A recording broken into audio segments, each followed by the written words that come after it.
everyone, this is Tamara, and I'm coming in today to talk to you about my day. So today I went out to on this Monday, actually this beautiful Monday here in Atlanta, specifically in Buckhead. I went to go meet with an individual who advises and works with many of the chief information and cybersecurity and security officers in the IT industry, of which I work in, and with individuals who I hope to work with in the future. And so we had a fabulous afternoon chat here, one of the locations here on the rooftop here in the Buckhead area, and he and I got to know one another, and it was really cool for a couple of different reasons. So just to remind everybody again, so my name is Tamara, and I am a sales consultant, if you will, but a technology consultant in the technology industry. Technology as in more so like big tech, like data center solutions, cloud solutions, and cybersecurity solutions and services. And so I'm actually now representing a corporation that is privately held in a startup firm, and I have to say that is super challenging. It's challenging because the firm I'm with now relocated me, or required me to relocate myself actually from the Texas area, North Dallas, Plano area, where I'm born and raised from, and moved here recently, actually last spring, summer, actually May 2019, in May of last year. It's 2024, I don't know why I said that. But anyway, and so I've had a lot to do since I moved here to Atlanta. Not only doing things like, first of all, like learning the area where I live. I'm actually recording here from my apartment in a high-rise building here in Buckhead. And yes, this is a real background. This is like where I do everything every single day here in my sanctuary. It's part of my kitchen. This is my living room. That's my fabulous wallpaper in my living room that I had applied. These things are kind of all me. But no, I get my life set up here. But then also too, a big part of what I'm doing in this season of my life is just working on putting myself out there, meeting people, getting to know people, trying to network with people who may or may not want to get to know me, who may want to get to know me, who should know me. And why should they know me? Why should they know Tamara Brown? Well, because I'm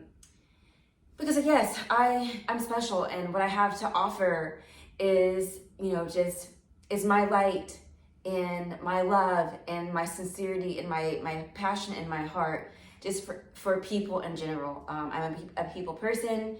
People say that I don't ever meet a stranger. I believe that's true.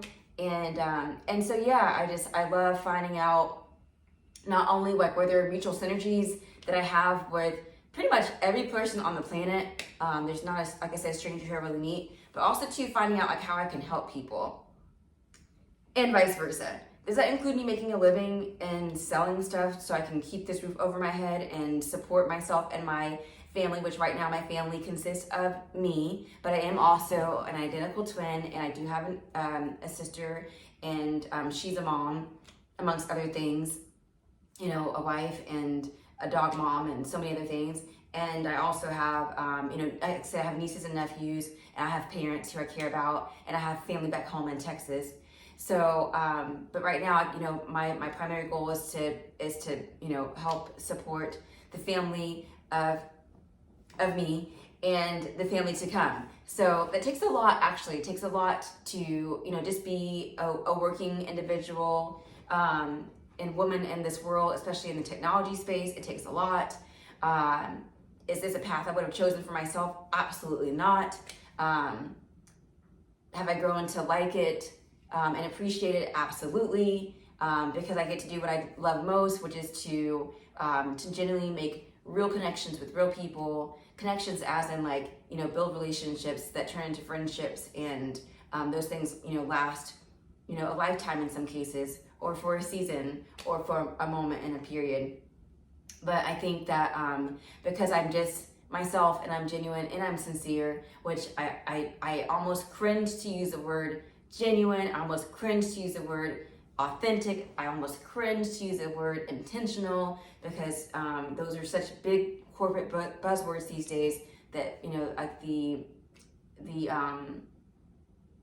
you know, just the essence of what those words are all about. Like, it's almost like become cliche because everyone uses those words now. Like, let's be intentional, let's be authentic, let's be, you know, let's, you know, be genuine, or, you know, have genuity, and like all these different things. So, but those things are also very real, as most of y'all know. Anyway, so that's to say, my day. So it's a Monday. I typically wake up on a Monday. At the company I work for now, we have the same redundant call every single Monday and Friday with the same message that they hammer and beat over our heads like a Bible every freaking Monday and Friday morning. I do not like it. I don't like it.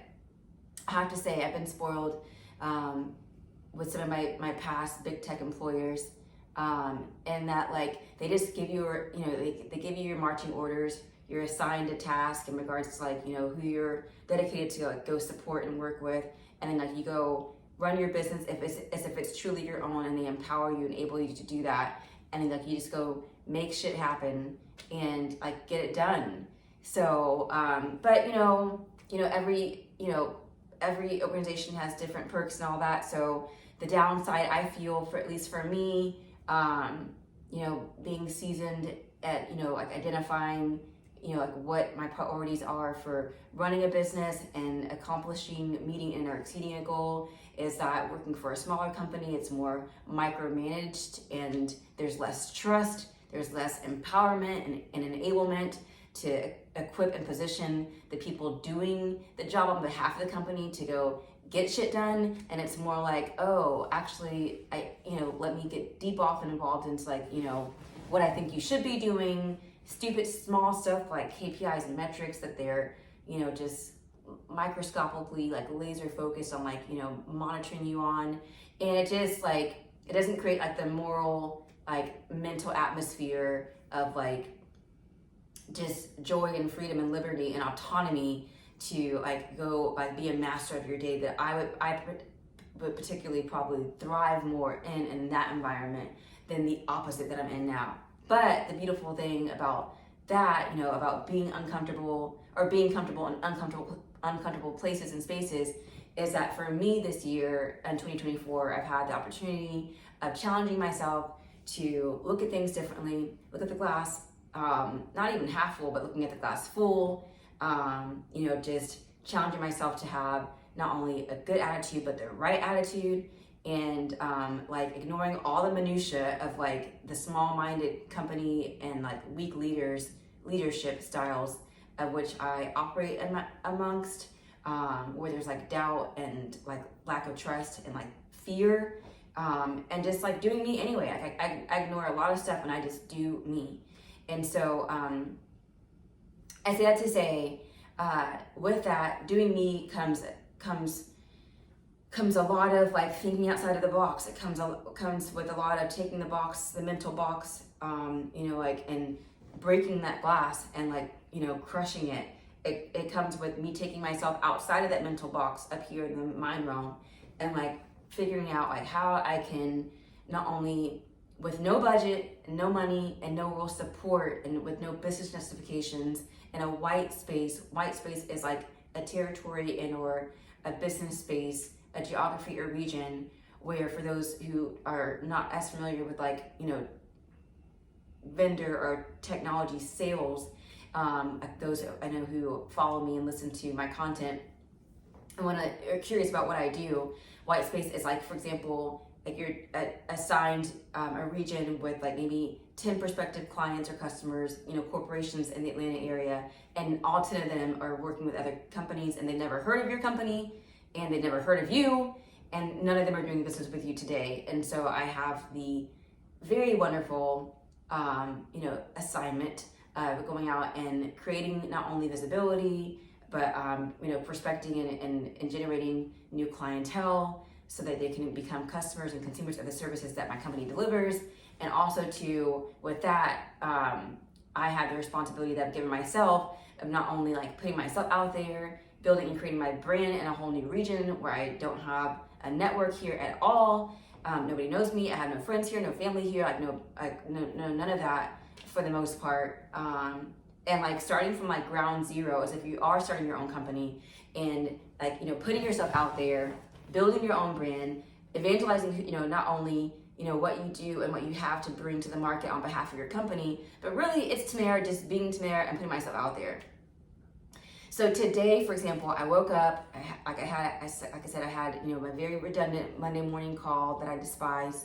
And then despise in that, like, I don't know any girl who likes to be on camera, because I, you know, care about how I look and I like to look a certain way. I typically don't wake up camera ready. I have to like do things like, you know, meditate, spend time with myself, go to the gym. I work out in the mornings typically, so I'm never pretty much camera ready at the top of the morning, Monday morning on a Monday and or a Friday, so that drives me nuts. I mean, why not just be present and not be on camera? But anyway, obviously that bothers me, but I'm working on letting that go. And then, you know, have a few conference calls, whatever else. Today was actually a relatively light day, which is nice because the weather is so nice here in Atlanta today. And then get through my conference calls, and then I went out of the office and I had some meetings. One of my meetings actually consisted of, like I said, meeting with an individual who I wanted to meet for a number of different reasons, and it went really well. I was excited. First of all, I love getting dressed up. I love being a girl. I love being a princess and a doll and a queen and a black girl on top of that. I love, like, I'm all for like BGM, like Black Girl Magic. There is something just special about us as a people. Like we've got something different in our DNA, i.e. melanin, that just makes us different and special. And so, like, you know, like my task today, to whatever else, to go out into the world and spread my BGM, my Black Girl Magic, and my light, and connect with a, you know, complete set of strangers, and not only learn about them, but then learn about me, and us find like common veins of like commonality, and then like, you know, also to like not only promote like my business, which, okay, like that's kind of like back burner-ish for me, but like just like building a new relationship so that, you know, as things happen in the Atlanta market, you know, in the space of like, you know, from a social aspect or from a professional aspect or a networking aspect or a business aspect or whatever else, like now there's one more person in my network who's been kind enough, who's had a heart enough to carve out time and sit down with Tamara, and you know, whether or not I buy him or her, you know, drinks or, you know, food or whatever else, but we break bread and we spend time together or whatever, just learning about each other and building that connection. Like that's what I absolutely love more than anything, because people make the world go around, and people are not artificial. People are special, and we're all, you know, just our own little, you know, billionth little tiny pieces of examples of like God's creation. And so I did that today, and I'm very happy about how it went. And then I also got to wear this really fun, cute dress from Anthropologie that I love. And it fits me like a glove. And so with some shoes that you probably can't see as great from Steve Madden. And then I, you know, just put on a little bit of, you know, light makeup applique. I don't wear a lot of makeup because my skin is actually really sensitive. And ironically enough, it's, you know, my skin is great because yeah, I don't have to put makeup on or whatever else, but I have to put makeup on because I'm just that girl sometimes. And yes, even though I'm a licensed esthetician and I had a beauty business in the past, people always say, oh my gosh, that's why your skin must be so great. Way before I ever went to beauty school, was my skin almost like, you know, just like this. You know, I'm older now, so I've got like some age lines in a couple of places, but for the most part, I don't do anything to my skin but like wash it with water every single day. So, but it's still fun for me as a girl to still put makeup on, to get dolled up, do my hair, you know, put on a cute outfit, and just go meet real people and have human interactions in this world like that. That's just so enriching for me. And so a question really quick for that you might be thinking, okay, so is this a part of my lifestyle, like what I've always done, whatever else, like, you know, post-COVID or, you know, pre-COVID, you know, either AC or BC? after COVID or before COVID? So my answer is way BC, way before COVID. Have I always worked and been blessed enough to work in these remote technology positions where I have covered a territory or a geography as a big tech sales rep, if you will, and like worked from home like my entire career. So like that's not foreign to me. I'm used to being at home on my island alone or wherever I am remotely. And like, you know, in the past I had company cars and I would drive to my clients' headquarters and like, you know, go do business with them there, have meetings with them there and all of that. Fast forward today, I'm doing that again, like I said, for a much smaller company, but I also still have a territory, which now is just comprised of one city, pretty much one city, and here in Atlanta. And I'm doing what I've always done, actually now here in a smaller geography as opposed to covering like 3 or 4 states, which I have in the past. So things that I have to, you know, now at the end of my workday on this Monday, I have to get ready to do are like, you know, focusing on like some business tasks and assignments that I've been given, by my leadership throughout the week. But something actually interesting that happened today. So, this is something that I have faced. This is that Tamara has faced. If you look at my LinkedIn profile, like you will see that yes, in my past, I have had some 1-year stints at previous employers.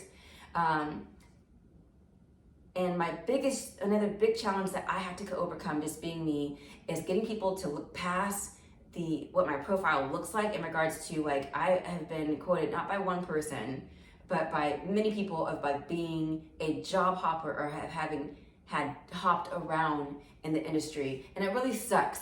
It sucks because like, a lot of those times where I've had like those 1-year stints in the past, they were not my choosing. I have a story, things have happened around me and or to me, or things have come at me, whether or not they are work related or non-work related, where I've been put in positions to exit stage left sometimes.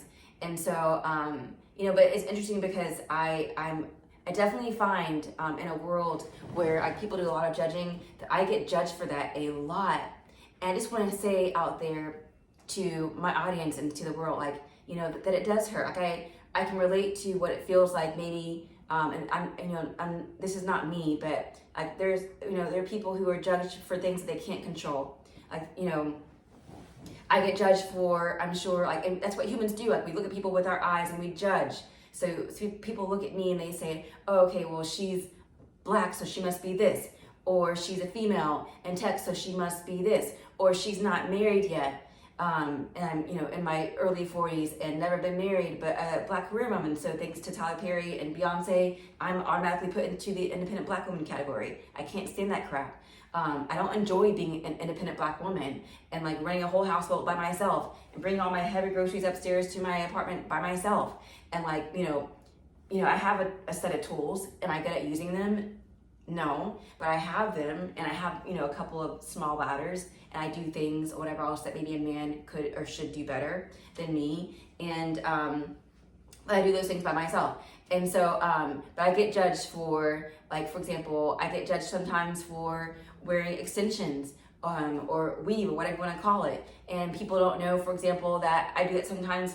I do that because I have a hair and scalp condition. Why do I have that? Because society has always said that beauty is X. And I grew up in a world in America where this X, Y, and Z was the standard of beauty. And I don't know any person, any girl who would want to not look like the standard of beauty, be it on the cover of 17 magazine or whatever else. In America, we all know that's, like a white girl, period. And so I did all these styles to my hair growing up over the years, trying to manipulate my look so that I could be admired and adorned by, when you get into adolescence, like the opposite sex, to look a certain way. And even though, my parents and the people I had, overseeing me were like, okay, like, you're fine and you're beautiful just the way you are. No, in reality, as a young teen, hard-headed, didn't listen, like when you go into your world of like your environment growing up, like, that they say back to you, whether they're saying it or not, that, the blonde hair, blue eyed girl who was super thin as a board with no shape and no ass and no hips and no nothing, and probably had a big chest, like that's beauty. And so because I was working to so long in my life to try and make myself beautiful and what I thought a standard of beauty was, I ended up actually messing up my own hair. And now I'm forced to, do other things to accommodate the natural beauty that I had that I'm actually messed up and ruined, which sucks. So, anyways, but then I get judged by men, you've got other standards or requirements of what they think beauty is, which is like, I can't stand a black girl who wears weave. Well, but they can't see past that and like see my heart. So like, there's just so many things. Like I know what it's like maybe to like, be judged because maybe you're, poor and like can't wear name brands, or like what it's like to be, judged for being of a certain religion and wearing like a head turban or whatever else, or, being put into a category or a box, post 9/11 because you look a certain way or dress a certain way, and, you must be a terrorist, or, like those sorts of things. Not things that you necessarily choose to do based on like your lifestyle and your choices. I'm not talking about, all of that. Like, I'm talking about like things that really are outside of your control. Like, you were born here with certain things and certain characteristics that, help shape who you are in regards to the shell that you come in. And, there's certain things that you get judged for. And so back to the topic at hand, like my day job and like what consumes me 5 days a week in my life, being judged for like job hopping or hopping around, like, oh my gosh, like that hurts so bad. And like I guess I just wanted to let people know, like, I'm no less of a person just because I haven't worked at a single company for 10 years or 5 years or 15 years or whatever else. Like, I'm just as good of an employee. Actually, everywhere I've ever gone, I've either met or exceeded my expectations, performance and numbers wise. I typically get promoted when I do stay at a company for a certain amount of time. It doesn't matter how long, short or long. I get promoted all the time because I've got that, that spirit of excellence and drive and work ethic and grit and ambition. It's just in my heart. It runs through my veins. It's just a part of who I am. And so I wouldn't know how to half-ass or half-step if I wanted to. Because it's not a part of my makeup. So anyways, coming here to a new city where I'm trying to, meet people, and I have to put myself out there and, ultimately get to a place and space where I let a whole bunch of strangers and a gigantic network and world, and a circle of people where there's already like a bunch of like really deeply knit tight cliques where they don't have to know who you are. They don't want to know who you are. They don't need to know who you are. Why? Because they already have like their people and their networks. Like trying to, introduce myself and put myself out there in like that place and space has been like an understatement of like it being hard and challenging is like an understatement. And so, but like I say, literally more than half the battle, I think the whole battle is your attitude. So, and this year I got a new attitude, a new outlook, and I just, I came in and I just said, F it. I'm going to do what I'm doing right now and just like literally start like being super raw, super transparent, and just putting myself out there because I don't have anything to hide. I've had random people, not random, but I've had people I've interacted with who have like done stupid things like run background checks on me. Like, have fun with that. I wonder what you found on my background. I've actually run a background check on myself because only in Atlanta, and maybe other places too, but coming at least mostly from Dallas or whatever else in my background, like, do I meet people? And they're like, yeah, I ran a background check on you.